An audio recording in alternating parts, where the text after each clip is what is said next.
Hi everyone, welcome to Maximum Attack Rallying. You'll have to forgive me that the Rally Chile preview is a little bit late. I would usually try and do a WRC preview video on the Monday before the rally, but I wanted to talk about the ERC round in Wales and John Armstrong's first ERC victory. So we've thrown things into disarray, and I suspect I have probably shot myself in the foot, as this will go out just the day before the rally goes live, so it might mean no one watches it. So good. Good. If you are watching it, thanks, I appreciate it. Anyway, there is lots to talk about all the same as we look forward to our second South American rally in succession, and it could be one that has a significant impact on the title battle. Championship leader Elfyn Evans has the unenviable job of opening the road this weekend on a rally that can be particularly punishing to the man in that position, or man or woman in that position, I should say. Not a very easy rally with very difficult conditions for the road sweeper, so it could be a challenge for him on Friday. Him and his rivals will have just under 113 kilometres to deal with on that opening day, with 2 loops of 3 stages. The final stage of each loop, San Rosendo, is the longest of Friday at 23 kilometres. Saturday serves up another 139 kilometres over another 6 stages. The final stage of each loop again is the longest, Maria Cruz Ez, 28.3 kilometres. Sunday, I think that's actually the longest stage of the rally, so not super long in overall terms, but that is the longest one.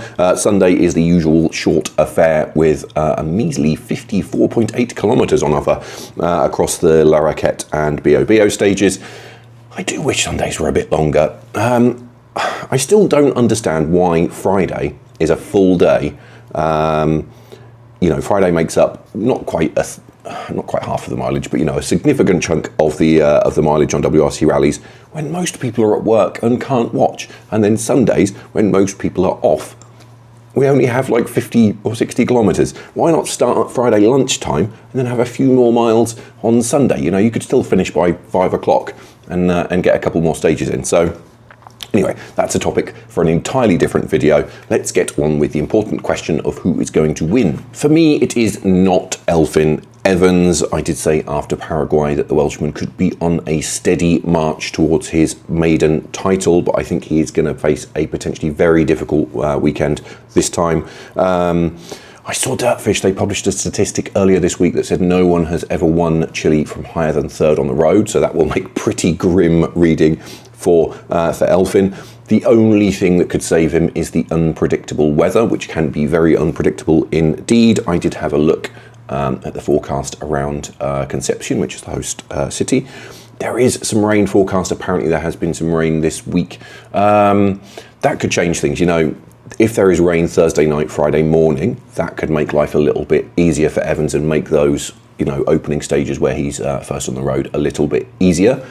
Other than that, I think it's very much a case of just surviving, and as he has done earlier in the season, is just try and be there to pick up some places if things go wrong for others. But I think in terms of pure pace, certainly on Friday, he runs the risk of being very much out on his own, but not in a good way. What does that mean then for his rivals, Rovanperä, Sebastian Ogier and Tänak? I would say you have to think that Tänak and Sebastian Ogier should be fairly confident. The former, Tänak, because he's won the rally twice before, so he is the most successful driver in Chile, and that goes a long way, doesn't it, having that experience? And obviously he is in a decent road position down in 4th.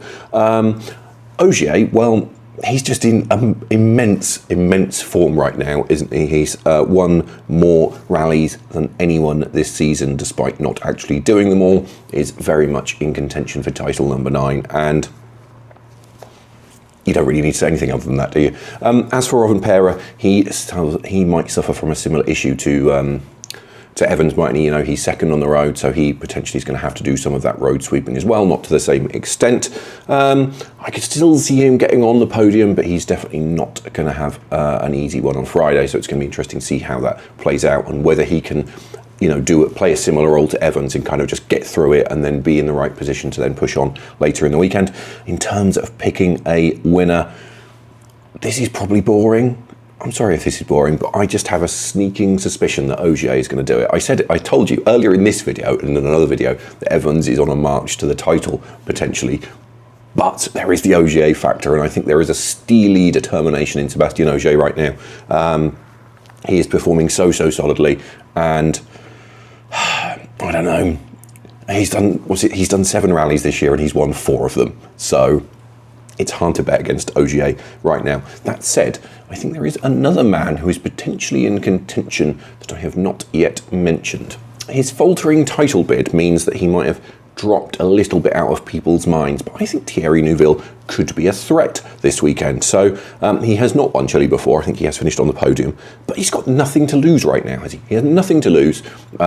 If he wants to win the championship, which he has a very outside chance of doing at this point, he has to win, doesn't he? And why not? Why not? As I say, he's got a good road position, so maybe he will surprise us and get himself back into the championship mix or disrupt things. Let us pick a podium. Let's pick a podium. I said Ogier, didn't I? I'm going to stick with Ogier. Ogier first. I'm going to say Tänak second. And then I'm going to say Neuville third, but I'm going to say a bit of controversy. Maybe, just maybe, Tänak will finish second because Neuville will be told to let him pass. There has been a little bit of chit-chat about team orders, and I think there is going to come a point where Hyundai are going to have to favour Tänak in the face of the threat from Toyota, who have 3 drivers in with a chance of winning. So maybe this is that time. I know Neuville is mathematically in with a chance, but he's a long way out of it, isn't he? And I don't know. Maybe that's just me being silly, but it would be interesting, wouldn't it? It would be interesting. Anyway, that is my prediction. Maybe not the last part, but in terms of order, that is my prediction. A quick word, however, on WRC2 while we're here. We should talk about that.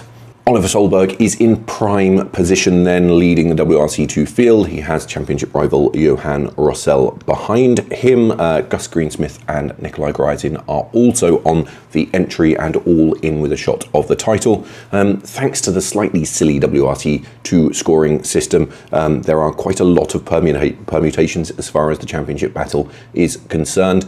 But basically, if Solberg wins WRC2 this weekend, he wins the championship. Will that happen? I think it is very likely. I think Solberg is proving very, very strong this season.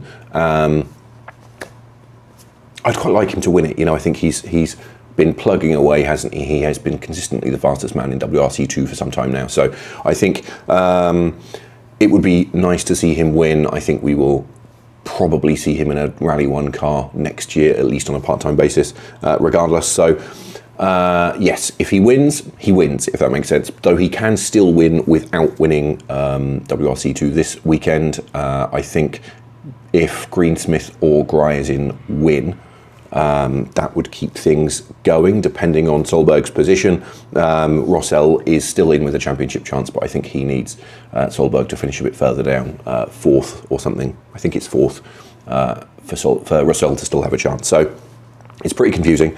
As I said, the drop score thing makes WRC2 far more confusing than it needs to, but much like the Sunday mileage, that's probably another video all on its own. So we will wrap it up there. Let me know in the comments who you think is going to win the overall rally and who you think is going to win WRC2, whether you think that Solberg will wrap up the championship this weekend. Of course, while you're there scrolling down, make sure you hit that like and subscribe button. Do follow me over on the socials as well, and I will see you again in the next one.